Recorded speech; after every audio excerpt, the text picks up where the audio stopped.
Bismillahirrahmanirrahim. Alhamdulillah kita bertemu kembali di pertemuan yang kedua. Semoga semuanya masih dalam keadaan sehat walafiat. Jangan lupa sebelum belajar, ada baiknya kita berdoa terlebih dahulu. Untuk berdoa, Ibu persilakan. Berdoa selesai.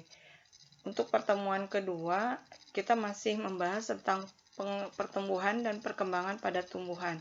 Adapun yang akan kita bahas sesuai dengan tujuan pembelajaran kita kali ini, di mana tujuan pembelajaran kita kali ini yang pertama adalah mengidentifikasi faktor internal dan faktor eksternal terhadap pertumbuhan dan perkembangan makhluk hidup, menjelaskan faktor internal dan faktor eksternal terhadap pertumbuhan dan perkembangan makhluk hidup, membedakan faktor internal dan faktor eksternal terhadap pertumbuhan dan perkembangan makhluk hidup. Kita akan mulai dari yang pertama, dan sebetulnya ini sudah Ibu berikan stimulusnya di pertemuan pertama, yaitu di kolom diskusi. Pada saat di kolom diskusi, Ibu berikan dua pertanyaan. Pertanyaan yang pertama adalah, mengapa tumbuhan atau rumput yang ada di tengah lapang tumbuhnya sangat pendek, sementara rumput yang ada di bawah pohon-pohon yang rindang tumbuhnya sangat panjang. Nah, ini yang akan kita bahas sesuai dengan faktor-faktor yang mempengaruhinya tadi. Nah, di sini faktor-faktor yang mempengaruhi pertumbuhan dan perkembangan pada tumbuhan itu ada dua. Yang pertama yang akan kita bahas adalah faktor luar atau faktor eksternal.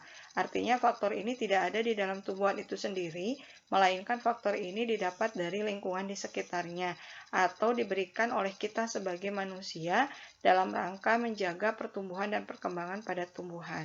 Faktor yang pertama adalah air. Kenapa air? Karena air merupakan kebutuhan yang sangat vital untuk tumbuhan, di mana air ini akan dipergunakan oleh tumbuhan sebagai pelarut, kemudian sebagai media berlangsungnya reaksi kimiawi yang ada di dalam sel. Kemudian dia juga merupakan pembentukan dan pengangkutan zat hara ataupun makanan. Ketika tumbuhan kekurangan air, maka tumbuhan itu akan menjadi berwarna kuning. Kemudian dia akan kering dan akhirnya akan mati. Nah, untuk membatasi keluarnya air yang berlebihan dari dalam tumbuhan, maka tumbuhan itu melakukan proses adaptasi. Di antaranya, dia akan melengkapi daunnya dengan zat lilin, atau yang kemarin kita sebut dengan kutikula di kelas 11, atau juga daunnya dilengkapi dengan trikoma atau rambut daun.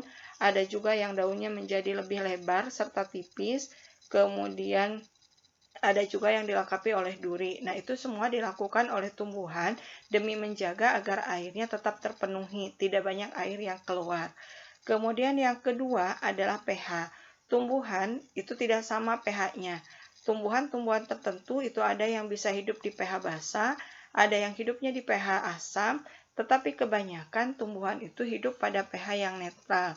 Nah, ini sebabnya kenapa ketika kita menyiram tumbuhan, itu tidak boleh menggunakan larutan asam ataupun menggunakan larutan basah, terkecuali pada tumbuhan-tumbuhan tertentu. Nah, ketika kalian selesai mengepel, maka air cuciannya itu, air cucian pel, bekas pelan, itu tidak bisa serta-merta diberikan kepada tumbuhan karena air tadi sudah bersifat basah, sementara tumbuhan-tumbuhan di sekitar kita itu tidak bisa hidup di pH yang basah. Biasanya mereka memerlukan pH yang netral. Maka air yang diperlukan tadi, air-air yang digunakan itu akan mempengaruhi pH. Kenapa pH? Karena pH ini nanti berhubungan erat dengan enzim, di mana enzim kemarin diperlukan oleh tumbuhan untuk bisa menguraikan makanan yang ada di dalam tumbuhan sehingga mereka bisa tumbuh dan berkembang. Kemudian yang ketiga adalah kadar garam. Nah, kadar garam juga sama, banyak tumbuhan di sekitar kita yang kadar garamnya itu harus rendah. Sehingga ketika kita menyiramkan air garam dengan konsentrasi yang sangat tinggi ke dalam tumbuhan, maka dipastikan tumbuhan itu akan mati. Nah, ini berhubungan dengan materi di kelas 11, yaitu tentang transport pada membran sel, di mana ketika sel tumbuhan itu masuk ke dalam larutan yang bersifat hipertonik, maka dia akan mengalami plasmolisis. Nah, ketika si tumbuhan itu disiram oleh air dengan kadar garam yang tinggi, maka akarnya tidak bisa menyerap air, melainkan akarnya menjadi mati karena dinding sel akarnya rusak atau mengalami plasmolisis tadi. Kemudian yang keempat, faktor eksternal yang keempat adalah oksigen. Nah, sebetulnya tumbuhan itu adalah organisme yang dapat menghasilkan oksigen, tetapi ternyata tumbuhan pun memerlukan banyak oksigen.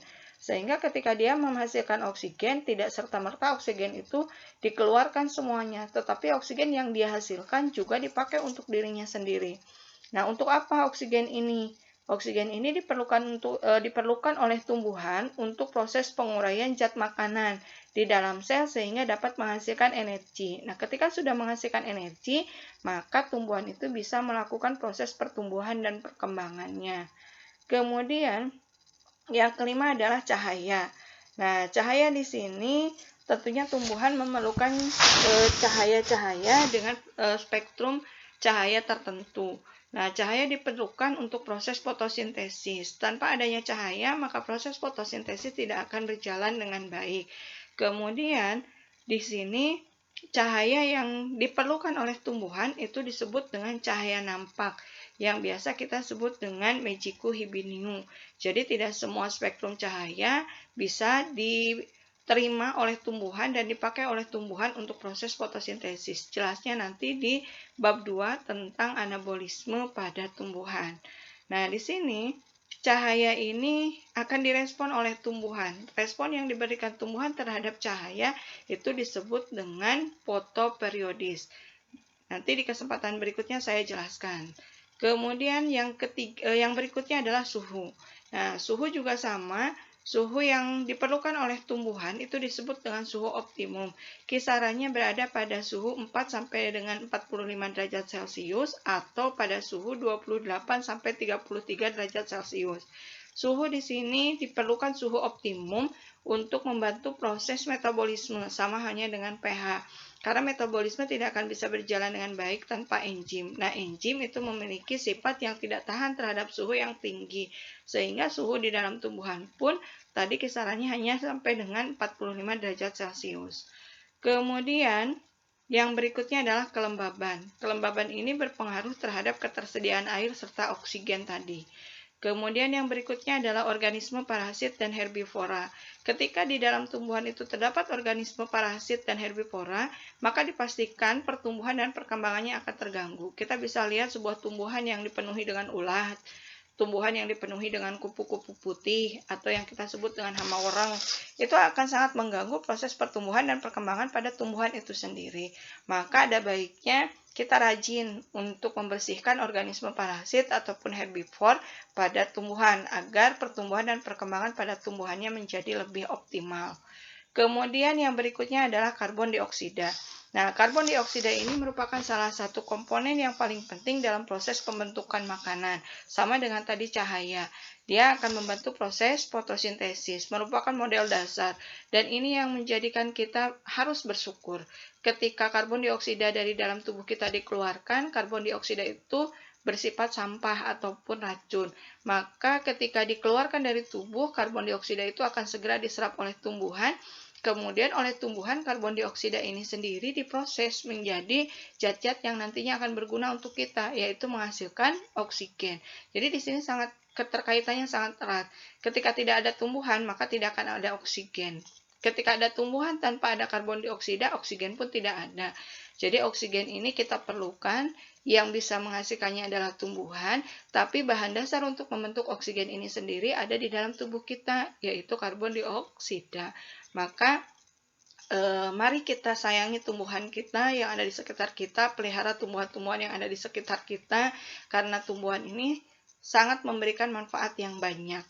Kemudian yang berikutnya adalah nutrisi. Nah, nutrisi di sini kita biasa sebut dengan pupuk, di mana nutrisi ini ada dua jenis, ada nutrisi dalam jumlah kecil atau mikronutrisi, dan ada makronutrisi yang diperlukan dalam jumlah yang besar. Kemudian nutrisi ini tentunya sangat berperan seperti halnya kita. Ketika kita kekurangan makanan, maka pertumbuhan dan perkembangan kita akan terganggu. Begitupun dengan tumbuhan. Ketika tumbuhan itu kekurangan nutrisi, maka tadi tumbuhan akan mengalami proses penghambatan pada pertumbuhan dan perkembangannya. Kita bisa lihat di sini, ini adalah yang tadi disebut dengan unsur makro atau unsur yang diperlukan dalam jumlah yang besar. Di antaranya di sini ada karbon, hidrogen, oksigen, nitrogen, sulfur, fosfor, kalium, kalsium, dan magnesium. Ketika mereka kekurangan, maka tentunya akan ada Gejala-gejala